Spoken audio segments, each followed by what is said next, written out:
คุณเคยไหมคะอยู่ๆรู้สึกเหมือนโลกมันเปลี่ยนไปแต่คุณยังอยู่เหมือนเดิมเหมือนทุกอย่างรอบตัวมันไม่เข้ากับหัวใจคุณอีกต่อไปเหมือนมีบางเสียงบางอย่างกระซิบข้างในแต่คุณก็ไม่แน่ใจว่ามันคืออะไรบางทีคุณเริ่มรู้สึกว่าสิ่งที่เคยภูมิใจสิ่งที่เคยทำให้รู้สึกมั่นคงกลับกลายเป็นสิ่งที่ทำให้หัวใจคุณหนักขึ้นการงานความสัมพันธ์เกียรติยศชื่อเสียงความสำเร็จเหมือนมันไม่ได้เติมเต็มคุณอีกต่อไปแล้วและบางครั้งนะคะคุณก็เริ่มเห็นอะไรบางอย่างที่คนอื่นมองไม่เห็นรอยยิ้มของคนแปลกหน้าต้นไม้ใบหญ้าท้องฟ้าฝนลมคุณรู้สึกว่ามันกำลังคุยกับคุณเหมือนจักรวาลกำลังส่งสัญญาณคุณกำลังเริ่มตื่นขึ้นค่ะตื่นขึ้นจากชีวิตเดิมๆที่เคยมั่นคงตื่นขึ้นจากความคิดเก่าๆที่เคยแน่ใจตื่นขึ้นเพื่อเจอความจริงที่บางครั้งมันเจ็บปวดแต่ก็สวยงามวันนี้เราจะมาเล่าถึง10สัญญาณสำคัญสัญญาณเหล่านี้จะบอกคุณว่าจิตวิญญาณของคุณกำลังตื่นขึ้นค่ะบางอย่างอาจจะทำให้คุณตกใจบางอย่างอาจจะทำให้คุณน้ำตาไหลแต่ทั้งหมดนั้นมันคือการเรียกให้คุณกลับมาเจอหัวใจตัวเองค่ะเราจะเดินทางไปด้วยกันเล่าเรื่องเหมือนนิทานชีวิตจริงให้คุณเห็นภาพให้คุณสัมผัสและบางทีนะคะหลังจากที่คุณฟังจบคุณจะเห็นชีวิตตัวเองชัดขึ้นคุณจะรู้สึกว่าทุกอย่างที่เกิดขึ้นมีความหมายลองมาฟังสัญญาณแรกสัญญาณที่บอกว่าคุณกำลังตื่นขึ้นแล้วจริงๆค่ะสัญญาณที่1คุณจะรู้สึกถึงการเชื่อมโยงกับทุกสิ่งรอบตัวบางครั้งนะคะคุณอาจเริ่มสังเกตตัวเองว่าเวลามองต้นไม้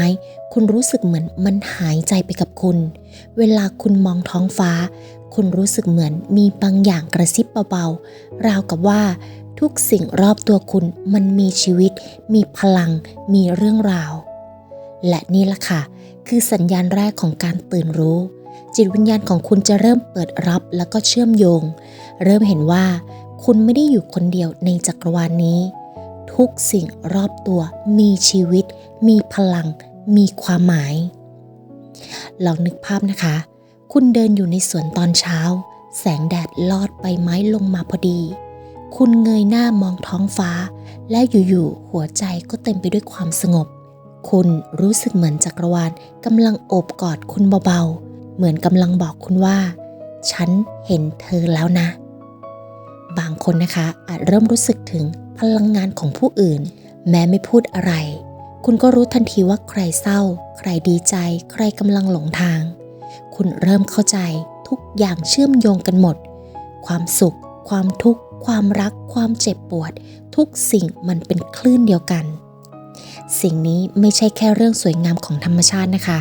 แต่มันเป็นสัญญาณของจิตวิญญาณที่เริ่มตื่นขึ้นหัวใจเริ่มรับรู้สิ่งที่สายตามองไม่เห็นและคุณจะเริ่มเข้าใจว่าชีวิตไม่ได้มีแค่เรื่องเร่งรีบความวุ่นวายหรือว่าความกังวลมันยังมีความเชื่อมโยงมีความสงบและก็ความมหัศจรรย์ซ่อนอยู่ในทุกที่สัญญาณนี้อาจจะทำให้คุณสงสัยตัวเองในตอนแรกนะคะว่าฉันเพ้อฝันไปหรือเปล่า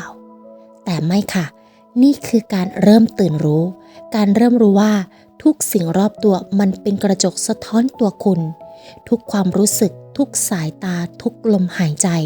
มันเชื่อมโยงคุณเข้ากับจักรวาลทั้งหมดและนี่ล่ะค่ะคือจุดเริ่มต้นของการตื่นรู้ของคุณจากตรงนี้เองคุณจะเริ่มเห็นสิ่งเล็กๆรอบตัวชัดเจนขึ้นทุกการสัมผัสทุกเสียงทุกกลิ่นจะเริ่มมีความหมายเหมือนจักรวาลกำลังสอนให้คุณฟังให้ลึกฟังให้ใจคุณเข้าใจสัญญาณที่2คุณจะรู้สึกอึดอัดในสิ่งที่เคยยึดติด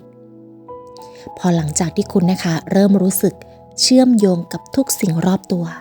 คุณจะเริ่มสังเกตตัวเองสังเกตว่าบางสิ่งบางเรื่องบางความสัมพันธ์ที่เคยทำให้คุณมั่นใจเคยทำให้คุณภูมิใจตอนนี้มันกลับหนักอึ้ง อึดอัดแล้วก็ทำให้ใจคุณหายใจไม่ออกคุณเคยคิดว่านี่แหละคือชีวิตที่ฉันต้องการนี่แหละคือสิ่งที่ทำให้ฉันมีคุณค่าแต่ตอนนี้หัวใจคุณเริ่มกระซิบเบาๆว่าจริงเหรอว่ามันคือสิ่งที่เธอต้องการจริงๆลองนึกภาพตามนะคะคุณนั่งอยู่ในห้องทำงานทุกอย่างเรียบร้อยสมบูรณ์ดีแต่ในใจคุณว่างเปล่าจนเจ็บเหมือนมีอะไรบางอย่างกำลังดึงคุณออกจากกรอบเหมือนจักรวาลกำลังสะกิดว่านี่ไม่ใช่ชีวิตของเธอจริงๆหรอกลองถามใจเธอดูสิบางครั้งนะคะคุณอาจจะรู้สึกสับสนกลัวแล้วก็โกรธตัวเองทำไมสิ่งที่เคยภูมิใจทำไมสิ่งที่เคยพยายามตอนนี้กลับไม่เติมเต็มหัวใจคุณอีกต่อไปทำไมความรักทำไมความสำเร็จทำไมชีวิตมันกลับรู้สึกว่างเปล่าเหมือนคุณกำลังหลงทางนั่นก็เพราะว่าการตื่นรู้มันไม่ใช่แค่ความสบายใจค่ะมันคือการกระแทกหัวใจให้คุณเห็นความจริงที่เจ็บความจริงที่ลึกความจริงที่ทำให้คุณเริ่มสงสัยเริ่มตั้งคำถามแล้วก็เริ่มปล่อยสิ่งที่ไม่ใช่ของตัวเองปล่อยสิ่งที่หนักเกินไปและเมื่อคุณปล่อยหัวใจคุณจะเริ่มเบาขึ้นคุณจะเริ่มรู้ว่าความสุขไม่ใช่การยึดติดแต่เป็นความเข้าใจตัวเองเข้าใจหัวใจตัวเองและนั่นล่ะค่ะคือจุดเริ่มต้นของการตื่นรู้ที่แท้จริงเพราะสัญญาณนี้มันจะเจ็บแต่มันงดงามมันทำให้คุณเริ่มเดินออกจากความเคยชินแล้วก็เริ่มฟังเสียงเล็กๆข้างในหัวใจเสียงที่กำลังบอกว่าเธอพร้อมแล้วพร้อมจะตื่นพร้อมจะเริ่มชีวิตใหม่ชีวิตที่เป็นของเธอจริงๆสัญญาณที่ 3ความฝันและภาพในจิตใจของคุณจะเริ่มชัดเจนขึ้นค่ะแล้วเมื่อคุณนะคะเริ่มสงสัยตัวเองเริ่มปล่อยสิ่งที่ไม่ใช่หัวใจคุณจะเริ่มเปิดรับบางสิ่งที่เคยซ่อนอยู่บางสิ่งที่คุณอาจไม่ทันสังเกตคุณอาจจะเริ่มเห็นภาพบางอย่างในใจบางครั้งอาจจะเป็นความฝันบางครั้งอาจจะเป็นความคิดที่ชัดเจนเกินไปราวกับจักรวาลกำลังส่งสัญญาณส่งข้อความส่งสัญลักษณ์เพื่อบอกคุณว่าฟังนะฟังให้ดีนี่คือทางของเธอลองนึกภาพนะคะคุณตื่นขึ้นมาในตอนเช้าคุณยังไม่ทันได้ลืมตาเลยความฝันเมื่อคืนยังคงชัดเจนอยู่ภาพบางภาพวนซ้ำในหัวบางภาพทำให้คุณน้ำตาคลอบางภาพทำให้คุณหัวใจสั่นแต่คุณรู้ทันทีว่านี่ไม่ใช่แค่ฝันมันคือสัญญาณจากภายในบางคนอาจเริ่มเห็นภาพซ้ำๆหรือสัญลักษณ์เดิมๆในฝันหรือว่าในความคิดอย่างเช่นน้ำไฟนกหรือว่าคนแปลกหน้าแต่ละภาพแต่ละสัญลักษณ์กำลังบอกบางอย่างบอกสิ่งที่คุณไม่เคยได้ยินในโลกภายนอกอย่างเช่นคุณฝันเห็นน้ำไหลหรือแม่น้ำที่ไหลราบเรียบหรือว่าแรงดุดันมันสื่อถึงการปล่อยวางปล่อยความคิดเก่าๆหรือการไหลไปตามเส้นทางชีวิตใหม่คุณฝันเห็นไฟหรือว่าเปลวเพลิงบางครั้งไฟไหม้รุนแรงบางครั้งเป็นแสงอุ่นๆนี่เป็นสัญลักษณ์ของการเปลี่ยนแปลงการล้างทุกข์หรือพลังบางอย่างที่กำลังเกิดขึ้นในตัวคุณค่ะคุณอาจจะฝันเห็นนกบินหรือเหยี่ยวบนท้องฟ้าบางครั้งมันอาจเป็นสัญลักษณ์ของอิสรภาพการมองเห็นมุมสูงหรือการเตือนให้คุณหลุดพ้นจากกรอบความคิดเดิมๆคุณฝันเห็นบ้านเก่าฝันเห็นประตูบ้านเก่าอาจสื่อถึงอดีตที่ยังยึดติดประตูที่เปิดออกอาจบอกถึงการเริ่มต้นใหม่คุณฝันเห็นคนแปลกหน้าหรือเงามืดบางครั้งการฝันเห็นคนที่ไม่รู้จักหรือเงามืดในฝันก็อาจเป็นการสะท้อนด้านในใจของคุณเองด้านที่ยังไม่ได้รับการยอมรับหรือความกลัวที่ซ่อนอยู่คุณฝันถึงการเดินอยู่ในป่าภูเขาหรือว่าทะเล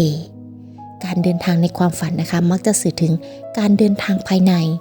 บางครั้งคุณอาจจะเจออุปสรรคบางครั้งเจอแสงสว่าง แต่ทั้งหมดนั้นเป็นเครื่องสะท้อนจิตใจของคุณนี่แหละค่ะคือสัญญาณของการตื่นรู้เมื่อจิตวิญญาณเริ่มเปิดมันจะส่งสัญญาณผ่านความฝันผ่านภาพผ่านความคิดบางอย่างอาจจะทำให้คุณสงสัยบางอย่างอาจจะทำให้คุณสะเทือนใจแต่ทั้งหมดนั้นคือการเรียกให้คุณฟังเสียงของหัวใจตัวเองและเมื่อคุณนะคะเริ่มสังเกตเริ่มเชื่อมโยงคุณจะพบว่าฝันและภาพเหล่านี้ไม่ได้มาแบบสุ่มมันมาเพื่อเตือนมาเพื่อชี้ทางและบางทีมันอาจเป็นคำตอบของสิ่งที่คุณสงสัยมานานและบางทีมันอาจเป็นแรงดึงให้คุณเริ่มเดินสู่ชีวิตใหม่ชีวิตที่เป็นของคุณจริงๆค่ะสัญญาณที่ 4คุณจะรู้สึกดึงดูดสิ่งที่เป็นคุณค่าลึกๆหลังจากที่คุณนะคะเริ่มสังเกตตัวเองหลังจากที่คุณเริ่มเห็นความฝันและสัญญาณรอบตัวชัดขึ้นคุณอาจสังเกตได้ว่าสิ่งที่ดึงดูดคุณไม่ได้เป็นสิ่งใหญ่โตไม่ใช่เงินทองหรือว่าชื่อเสียงแต่เป็นสิ่งที่สัมผัสหัวใจสั่นสะเทือนภายในทำให้คุณรู้สึกว่าใช่บางครั้งคุณเปิดเพลงแล้วน้ำตาไหลบางครั้งอ่านประโยคสั้นๆแล้วหัวใจเต้นแรงบางครั้งแม้บทสนทนาสั้นๆกับคนแปลกหน้ากลับทำให้คุณสะเทือนใจรู้สึกเชื่อมต่อราวกับเขาเข้าใจคุณลองนึกภาพเหมือนคุณเดินผ่านร้านหนังสือตาไปสะดุดกับหนังสือเล่มเล็กๆแม้คุณไม่เคยได้ยินชื่อมาก่อนแต่พอคุณหยิบขึ้นมาหัวใจคุณเต้นแรงคุณรู้สึกเหมือนจักรวาลกำลังพูดกับคุณว่านี่แหละสิ่งที่เธอตามหาสิ่งที่ทำให้หัวใจเธอฟังได้ยินตัวเองสิ่งที่คุณเริ่มดึงดูดไม่ใช่สิ่งที่คนอื่นบอกว่าดีไม่ใช่สิ่งที่สังคมบอกว่าควรมีแต่เป็นสิ่งที่สัมผัสหัวใจคุณจริงๆบางทีสิ่งเหล่านี้อาจเป็นงานอดิเรกเป็นเพลงเป็นดนตรีเป็นหนังสือเป็นงานศิลปะหรือแม้แต่การนั่งเงียบๆคนเดียวแต่ทุกครั้งนะคะที่คุณทำหัวใจคุณจะรู้สึกเต็มรู้สึกสงบรู้สึกว่าฉันกำลังกลับมาเจอตัวเองและนี่ล่ะค่ะสัญญาณที่ 4ของการตื่นรู้มันคือแรงดึงจากจักรวาลบอกคุณว่าสิ่งที่หัวใจเรียกร้องคือสิ่งที่คุณต้องฟังสิ่งที่คุณต้องตามหาและเมื่อคุณตามไปหัวใจคุณจะเริ่มเบาขึ้นคุณจะเห็นคุณค่าของสิ่งเล็กๆและเริ่มเข้าใจตัวเองเข้าใจชีวิตเข้าใจหัวใจตัวเองมากขึ้นสัญญาณที่ 5คุณจะเริ่มปล่อยวางเรื่องเล็กน้อยและความเป็นตัวตนเก่าหลังจากที่คุณนะคะเริ่มรู้สึกถึงสิ่งที่ดึงดูดหัวใจหลังจากที่คุณเริ่มเห็นสิ่งที่ใช่สำหรับตัวเองคุณจะเริ่มสังเกตตัวเองอีกครั้งแต่คราวนี้เป็นการสังเกตสิ่งที่คุณไม่จำเป็นต้องถือไว้แล้วบางทีเรื่องเล็กๆที่เคยทำให้คุณเครียดคำพูดที่เคยทำให้คุณโกรธความคาดหวังที่เคยยึดติดตอนนี้คุณเริ่มปล่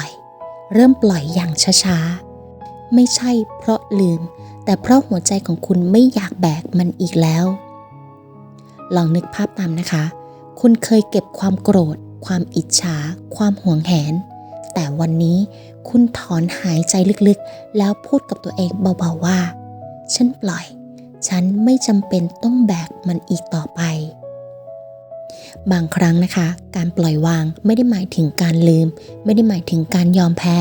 แต่มันคือการให้หัวใจของคุณได้หายใจได้สงบได้เป็นอิสระ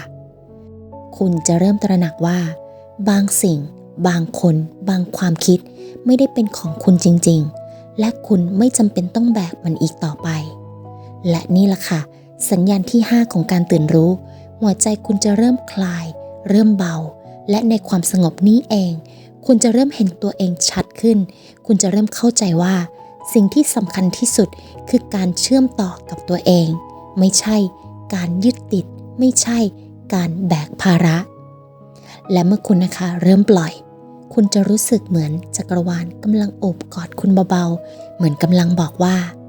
นี่แหละการเริ่มตื่นรู้การเริ่มกลับมาหาตัวเองจริงๆสัญญาณที่ 6คุณจะมีความรู้สึกอยากช่วยเหลือผู้อื่นโดยไม่หวังผลตอบแทน และเมื่อคุณนะคะเริ่มปล่อยวางเมื่อหัวใจของคุณเริ่มเบาขึ้นบางอย่างก็จะเกิดขึ้นเองคุณจะรู้สึกมีแรงดึงบางอย่างจากข้างในอยากช่วยอยากยื่นมือไม่ใช่เพราะหวังอะไรไม่ใช่เพราะอยากให้ใครชื่นชมแต่มันเป็นความรู้สึกลึกๆที่ไม่อาจจะอธิบายได้บางครั้งคุณอาจสังเกตตัวเองอยากยิ้มให้คนแปลกหน้าอยากฟังเพื่อนที่กำลังเศร้าอยากช่วยแม้แค่เล็กน้อยและเมื่อคุณทำหัวใจคุณจะเต็มไปด้วยความอบอุ่นและความสงบที่ไม่เคยรู้สึกมาก่อนลองนึกภาพตามนะคะเหมือนคุณเห็นเด็กกำลังหลงทางแล้วคุณเดินเข้าไปถามแม้เพียงคำถามสั้นๆแต่คุณก็รู้สึกถึงพลังใจบางอย่างไหลเข้าหาคุณเหมือนจักรวาลขอบคุณคุณเหมือนจักรวาลกำลังบอกว่าเธอกำลังกลับมามีหัวใจกำลังกลับมามีจิตวิญญาณนี่แหละค่ะสัญญาณที่6ของการตื่นรู้หัวใจคุณจะเริ่มเปิดคุณจะเริ่มรับรู้ว่าการให้โดยไม่หวังอะไรมันทำให้คุณเข้าถึงตัวตนของคุณเองมันทำให้คุณรู้ว่าคุณไม่ได้อยู่คนเดียวและนี่แหละค่ะคือพลังที่แท้จริงของจิตวิญญาณที่ตื่นขึ้นสัญญาณที่7ความรู้สึกตื่นตัวทางอารมณ์และก็จิตใจสูงขึ้นเมื่อหัวใจของคุณนะคะเริ่มปล่อยวางเมื่อคุณเริ่มช่วยเหลือโดยไม่หวังผลตอบแทนบางอย่างก็จะเกิดขึ้นเองคุณจะเริ่มสังเกตความรู้สึกภายในตัวเองชัดขึ้นลึกขึ้นและก็เข้มข้นขึ้นบางครั้งนะคะคุณอาจจะหัวเราะง่ายน้ำตาไหลง่ายคุณเศร้าง่ายแต่ก็มีความสุขง่ายๆทุกความรู้สึกทุกอารมณ์มันชัดเจนเต็มและก็ลึกเหมือนหัวใจของคุณตื่นและไม่สามารถทนต่อความเท็จหรือว่าความปลอมแปลงได้อีกต่อไปลองนึกภาพตามนะคะคุณเห็นใครสักคนร้องไห้แม้คุณจะไม่รู้จักเขาแต่หัวใจคุณเจ็บคุณอยากเข้าไปกอดอยากให้เขารู้ว่าคุณเข้าใจคุณเห็นเขาบางครั้งคุณอาจสงสัยตัวเองว่าทำไมฉันถึงรับรู้ทุกอย่างลึกจังทำไมฉันถึงโกรธง่ายทำไมฉันถึงร้องไห้ง่ายนี่แหละค่ะคือสัญญาณของการตื่นรู้เพราะจิตวิญญาณที่ตื่นมันจะรับรู้ทุกสิ่งรู้สึกทุกอย่างและมันไม่ยอมให้หัวใจอยู่เฉยๆไม่ยอมให้คุณอยู่กับความเท็จกับความปลอมนี่คือช่วงเวลาที่เจ็บค่ะแต่ก็งดงามที่สุดเพราะคุณจะเริ่มเห็นความรู้สึกทุกอย่างที่เกิดขึ้นมันสอนคุณมันสะท้อนคุณมันทำให้คุณรู้ว่าหัวใจคุณยังมีชีวิตยังมีพลังและทุกครั้งที่คุณปล่อยให้ตัวเองรู้สึกคุณจะรู้สึกเต็มด้วยชีวิตด้วยความเป็นตัวคุณเองสัญญาณที่8คุณจะรู้สึกอยากค้นหาความจริงและตอบคำถามชีวิตเมื่อหัวใจของคุณเริ่มตื่นเมื่ออารมณ์และก็ความรู้สึกชัดเจนขึ้นคุณจะเริ่มสังเกตว่าคำถามเก่าๆที่คุณเคยละเลยมันจะโผล่ขึ้นมาอีกครั้งบางคำถามอย่างเช่นฉันเกิดมาทำไมฉันควรเดินทางชีวิตแบบไหนความสุขที่แท้จริงคืออะไรบางคำถามที่คุณเคยหันหน้าหนีไม่ตอบหรือปล่อยผ่านตอนนี้กลับร้อนแรงกัดกินใจกระตุ้นให้คุณหาคำตอบลองนึกภาพตามนะคะคุณนั่งเงียบๆคนเดียวหัวใจคุณเริ่มสั่นแล้วก็เริ่มถามบางครั้งน้ำตาไหลบางครั้งหัวใจเต้นแรงคุณรู้สึกเหมือนจักรวาลกำลังยืนอยู่ตรงหน้าและกระซิบเบาๆว่านี่แหละถึงเวลาที่เธอจะค้นหาความจริงถึงเวลาที่เธอจะตื่นแล้วบางครั้งการค้นหาความจริงไม่ได้หมายถึงการได้คำตอบทันทีนะคะแต่มันหมายถึงการตั้งคำถามอย่างลึกซึ้งตั้งคำถามอย่างซื่อสัตย์และกล้าที่จะฟังเสียงของหัวใจตัวเองนี่คือสัญญาณของจิตวิญญาณที่ตื่นขึ้นเพราะเมื่อจิตวิญญาณตื่นมันจะไม่ยอมให้คุณอยู่กับคำตอบเก่าๆมันจะทำให้คุณสงสัยทำให้คุณสำรวจและทำให้คุณกลับมาพบตัวตนที่แท้จริงของคุณเองและนี่ล่ะค่ะสัญญาณที่8มันเจ็บแต่ก็สวยงามมันสั่นสะเทือนแต่ก็ทำให้หัวใจคุณชัดขึ้นมันทำให้คุณรู้ว่าการตั้งคำถามการค้นหาเป็นสิ่งสำคัญที่สุดในเส้นทางตื่นรู้ของคุณ สัญญาณที่ 9 คุณจะเริ่มเห็นอดีตและความทรงจำในมุมใหม่เมื่อคุณนะคะเริ่มตั้งคำถามเมื่อคุณเริ่มค้นหาความจริงบางสิ่งก็จะเกิดขึ้นอย่างช้าๆคุณจะเริ่มเห็นอดีตเห็นความทรงจำเห็นเรื่องราวเก่าๆที่เคยเจ็บปวดแต่คราวนี้คุณไม่ได้มองมันด้วยความโกรธไม่ได้มองมันด้วยความเสียใจแต่คุณมองมันด้วยหัวใจที่ตื่นหัวใจที่เข้าใจและหัวใจที่ให้อภัยลองนึกภาพตามนะคะเหมือนเวลาที่คุณหยิบอัลบั้มรูปเก่าๆหรือเจอข้อความเก่าที่เคยทำให้คุณเจ็บและแทนที่คุณจะเจ็บคุณกลับเห็นภาพทั้งหมดชัดขึ้นเข้าใจเหตุผลเข้าใจตัวเองเข้าใจคนอื่นบางครั้งน้ำตาไหลแต่ไม่ใช่น้ำตาของความเจ็บปวดแต่มันเป็นน้ำตาของความเข้าใจน้ำตาของการปล่อยวางน้ำตาของความสงบบางครั้งนะคะการมองอดีตในมุมใหม่อาจจะทำให้คุณน้ำตาซึมอาจจะทำให้คุณหัวเราะอาจจะทำให้คุณเข้าใจว่าทุกอย่างที่เกิดขึ้นแม้เจ็บแม้ผิดหวังแม้สับสนมันกำลังสอนคุณทำให้คุณตื่นขึ้นและกลับมาพบตัวเองและนี่ล่ะค่ะสัญญาณที่ 9เมื่อคุณเริ่มเห็นอดีตในมุมใหม่คุณจะไม่ยึดติดคุณจะไม่โกรธคุณจะไม่เสียใจแต่คุณจะเข้าใจจะปล่อยวางและเติบโตและนี่คือสัญญาณที่บอกว่าจิตวิญญาณของคุณกำลังเดินทางใกล้ถึงการตื่นรู้เต็มตัวสัญญาณสุดท้ายสัญญาณที่ 10คุณจะรู้สึกถึงความสงบและความสุขจากข้างในโดยไม่ต้องพึ่งสิ่งภายนอกและแล้วหลังจากทุกสัญญาณที่ผ่านมาหลังจากหัวใจคุณเริ่มเชื่อมต่อกับจักรวาลหลังจากคุณได้ปล่อยวางเริ่มช่วยเหลือเริ่มตั้งคำถามและเริ่มมองชีวิตในมุมใหม่คุณจะเริ่มสังเกตสิ่งสำคัญที่สุดสิ่งที่เรียกว่าความสงบความสุขที่แท้จริง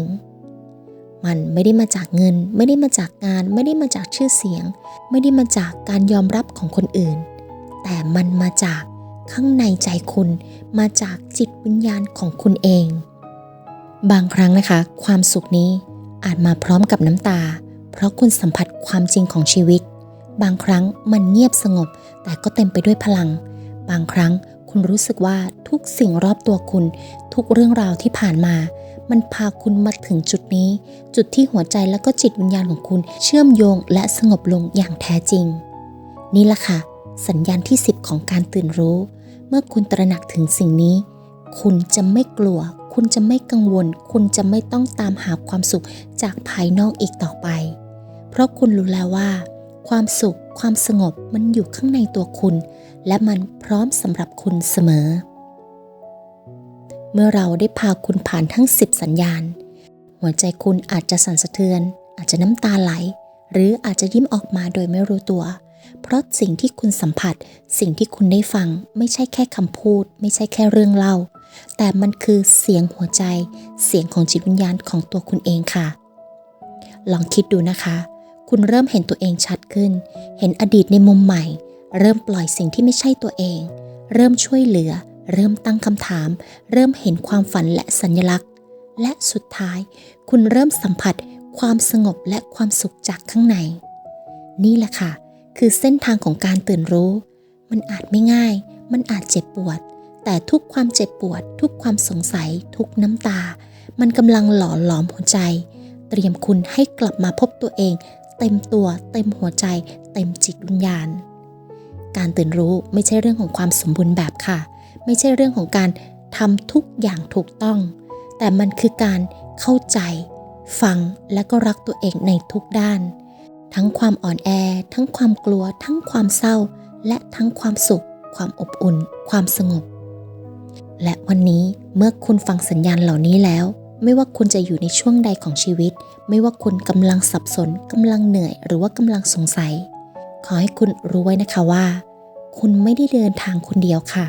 จักรวาลอยู่กับคุณหัวใจคุณอยู่กับคุณและจิตวิญญาณของคุณกำลังตื่นเต็มไปด้วยแสงสว่างเต็มไปด้วยความรักเต็มไปด้วยความสงบ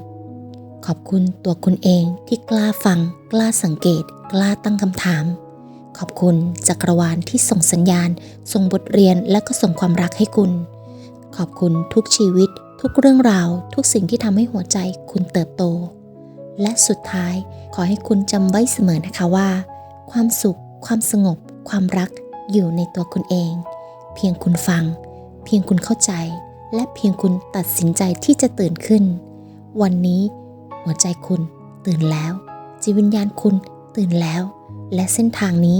เส้นทางของการตื่นรู้จะส่องแสงให้คุณตลอดไป